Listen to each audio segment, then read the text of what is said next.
What's up, everyone? Drew and Hunter from Misfit Athletics here to talk to you about a really important handstand push-up cue and a little shout out to the deficit handstand push-up. There are two reasons why we program the deficit handstand push-up. One, kind of obvious, it's starting to pop up more and more in competition.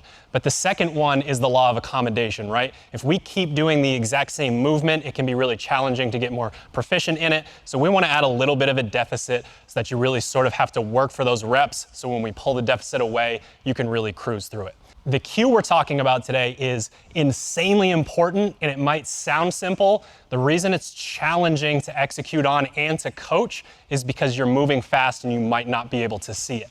So Hunter's gonna go ahead and kick up for me right here. He's going to properly load head first, then butt on the wall, then his feet. But he is going to throw his hip first instead of locking his legs out first.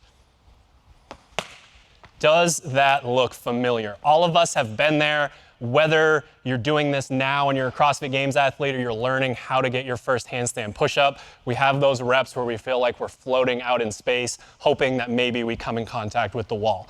Now, when we're upside down, this stuff doesn't always make perfect sense to us. We're upside down, we have to be athletic. So Hunter is going to demo what that would look like if you did that in a push press. So he's going to get into his dip drive position here. He's gonna throw his hip first. This is, while scary to look at, not an excellent position, right? Kind of intuitive, even if he tries to go overhead now with that lockout. That's an excellent interpretation. That is a bit of a problem. So he's going to do it correctly now, but not actually do a handstand push-up, just so we can understand what this looks like upside down. So he's gonna kick up, he's gonna do everything right in loading, head goes behind the hands, butt goes to the wall, he's gonna load into a nice position here, and really slowly he is just going to feel what it's like to lock his legs out before the hip comes through. We're gonna let him drop down now just so he doesn't balance on his neck for too long. Safety first. He's gonna kick back up, he is going to load properly, head, butt, feet, and this time he's gonna do, that's beautiful. Go ahead and come down. So again, the idea is kind of simple. It's the idea that we need to get that knee extended, get that good kick before our hips kind of carry through naturally. But it's fast. It's super challenging to see even as a coach, even as someone who's been looking at this stuff for a super long time. So what you want to do when you're practicing this, grab your training partner, get out your phone and take some video of you working on it and kind of scroll through frame by frame to make sure that you're getting there.